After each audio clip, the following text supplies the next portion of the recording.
Hi there, this is Alison from Freddie Loves Crochet, and I'm back today with a getting started with crochet video. I actually already have some videos earlier on in my channel with this type of content. However, I've been teaching professionally as a crochet teacher. I am indeed a qualified teacher. I have been teaching crochet for a few years now and have taught hundreds of people. And I've learned so much about what the pitfalls are, what things they struggle with. So this video sort of includes all that experience that I've had working with so many beginners to try and iron out some of those problems that they come across as soon as they get started with crochet. So I'm going to go through how to make a slip knot, how to make a chain, and how to do single US terms crochet or double UK terms crochet, which is this stitch here. I have further videos which will be for other stitches on the channel, so please do subscribe and wait for those to come out as well.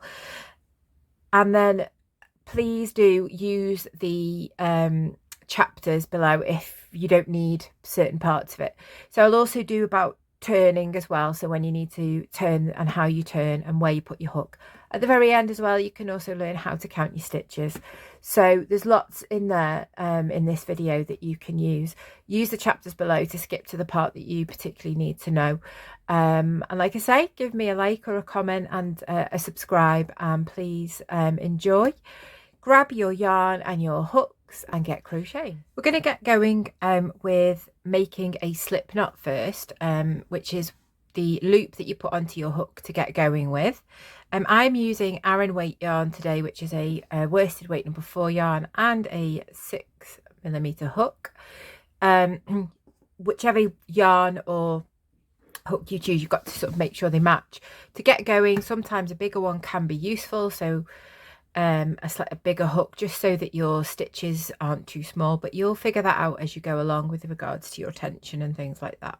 So first of all, we're going to make a slip knot. So the way that I do it for left-handers, sorry, for right-handers, is with my left hand I wrap the yarn, so the tail end is here, I wrap it around so that it crosses over 2 fingers, and then I just get this long end and pull it through, if you see there,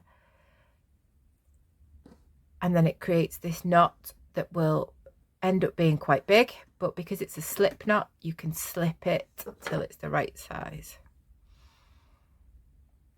And there you go. So once you've done that, we're getting ready to start crocheting. Now, one of the hardest things about crochet is deciding how to hold everything. So I'm just going to zoom out again, just to demonstrate how I like to hold things. How you hold things is entirely up to you. I hold my hook like a knife, but some people like to hold it like that. Some people will hold it like that. So again, it's entirely individual. So for holding the yarn, which is going to be your hook is in your right hand, your yarn is in your left hand. Hopefully some people do it slightly differently. This is what I do, and then you need to find your own way of doing this.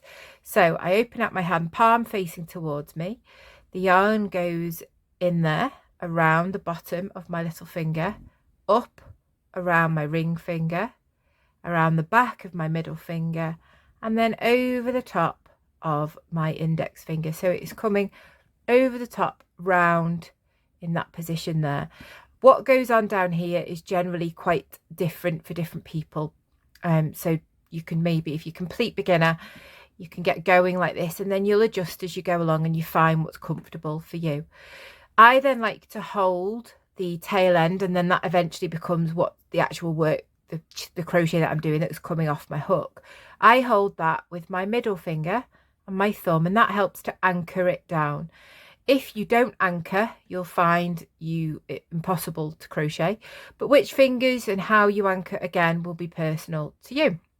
So once we've got this far and you've got some decisions made about how you'd like to hold things, we can start to make our initial foundation chain. So I'll just zoom in again for this. So for your foundation chain, you want to put the yarn in this, once you're in this position, however it is you're holding it here, the yarn needs to go over the top, so round from the back over the top to the front.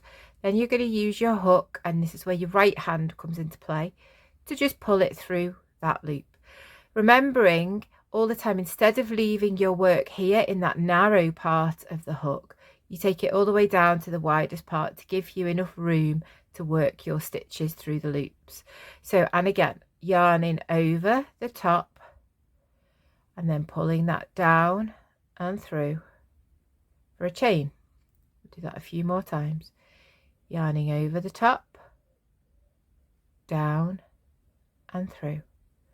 Again, over the top, and then if you notice, my hook starts like that, and then I twizzle it to catch that yarn over. If I keep it up there, it makes it very difficult to get through this hole and this loop, so I twizzle it so it's pointing sort of towards me to get through there. Yarning over and twizzling that hook so that it points towards the bottom of the chain. I'm going to do a few more of these chains. So when you're working in crochet in rows, when you get started, this is a good place to start, just doing a chain, and then I'm going to teach you, like I said, the next step along, the next little stitch. So trying to remember to do it over the top to the front like that. There is a temptation to do it that way. You can do it that way if you want, but you're going to make your stitches a lot tighter, and at this stage that's probably not what you want to do. You see that I'm still anchoring with these two fingers, so I've got my thumb and my middle finger there, so I'm holding on. I'm not holding on down here, because that becomes, again, if you see, it becomes really difficult to work with. I keep adjusting my hold to keep it just under the hook, and every couple of stitches I will move that so that I am not too far down. The closer to the hook you are, the more control you have. So one more time, over the top, and then using your hook to just pull it through the loop, and then you start there with your foundation chain.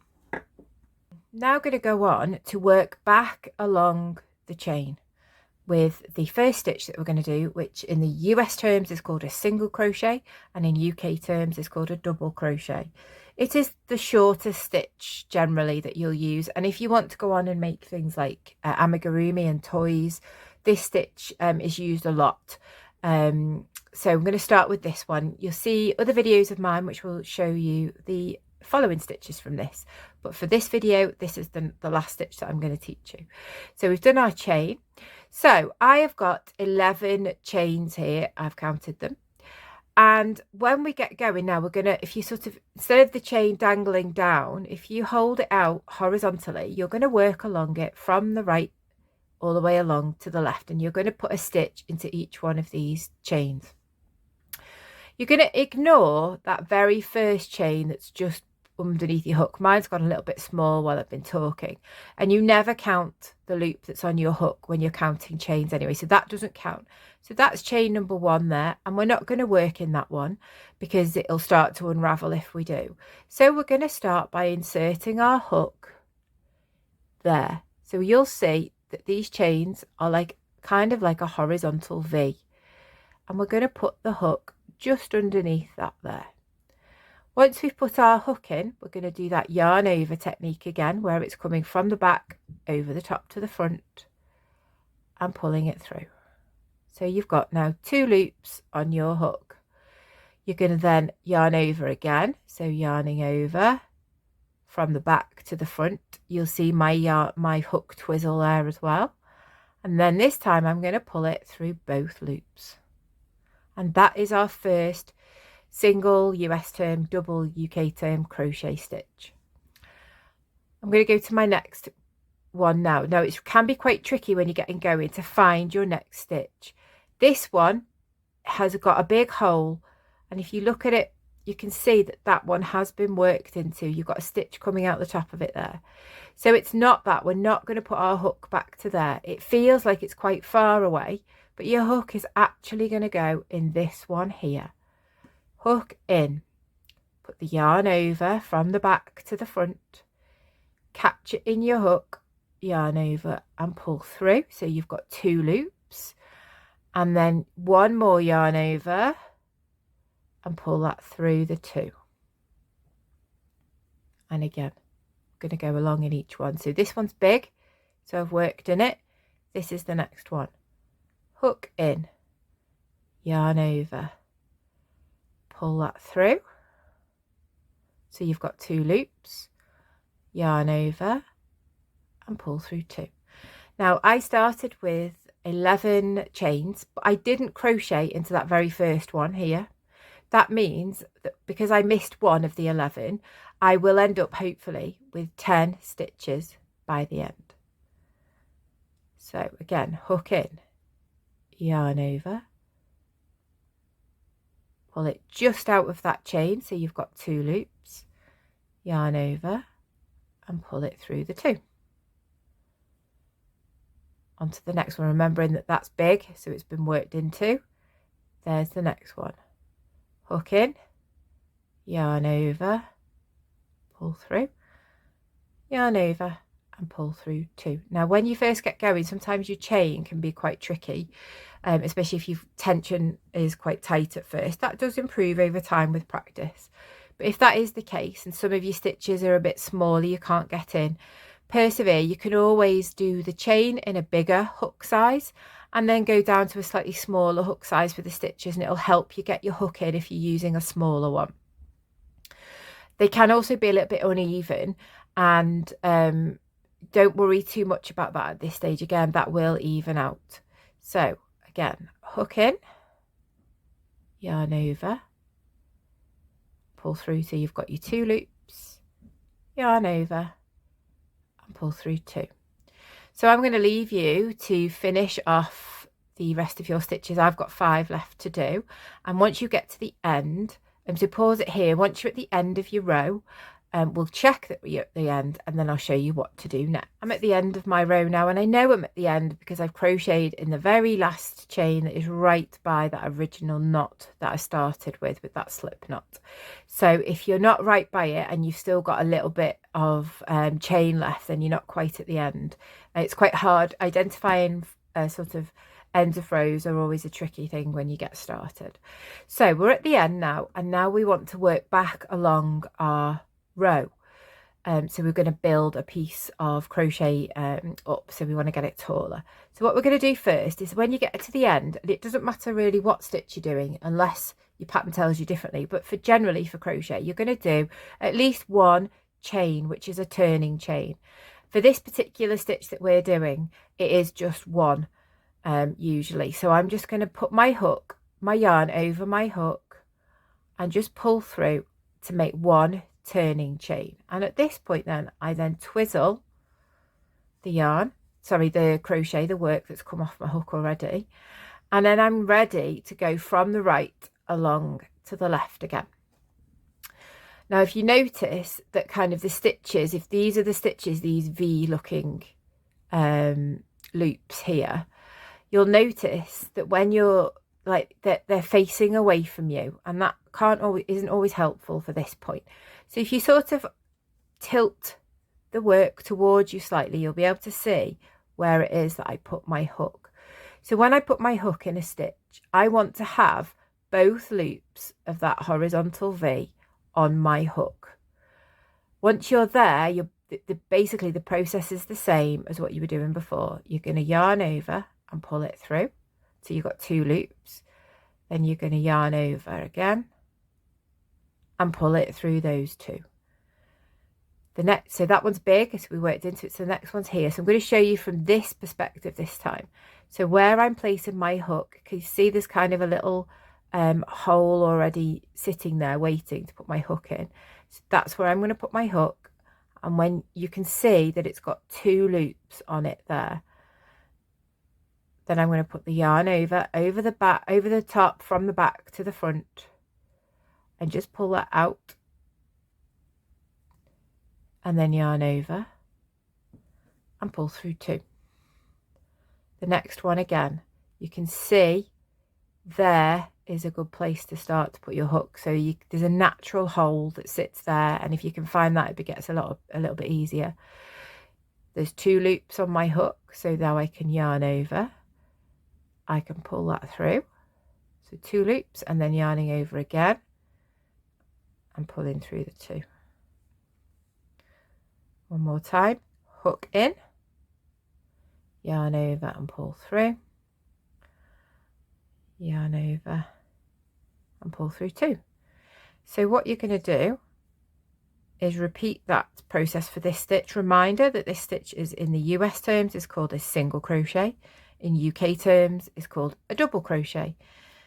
And it's the shortest, one of the shortest stitches you can do. There is a shorter one, which is even sort of tighter, but it's not usually used for kind of working in rows and this type of crochet. So I'm just going to go to the end. I'm just waffling a little bit while I get to the end, because I just want to make sure you know where your end is. So often what I've noticed when I'm teaching is that people think they're at the end here, but you'll see if you pull your work, especially because it can sometimes go a little bit like that, you work, and you think, oh, I'm at the end. But if you pull it out, you can see that there is still a stitch there, and you can see a big ridge, because often if it's taking you a little bit of time as well, it can become misshapen and it can sit like that, and then you start to lose stitches. So I started with 10 stitches, and that's a good number to start with when you're just practicing, because you can easily count them then. And so don't forget to do that very last one at the end. Okay. Finally, I'm just going to show you how to count your stitches. I'm going to just turn this and take my hook out so that you can see, hopefully, the stitches in these V's here. They look, these loops look like V's. So if you're starting here, the bottom of the row, this little bit here is that turning chain that you did. So you don't count that, because you can't, it's not really a V, it's just kind of a little bit of yarn that's sitting there. So I'm going to count, and hopefully I've got 10. 1, 2, 3, 4, 5, 6, 7, 8, 9, 10. Great news. So you're going hopefully now to go on and do some practice of the single crochet US term, double crochet UK term, and then if you want to go on and learn some more stitches and some other techniques, please do check out the rest of my YouTube channel. Please give me a like and a comment, and a subscribe would be fantastic. I've got lots more videos coming up, I've got lots more ideas, and I absolutely love teaching and sharing these with you. Have a great day.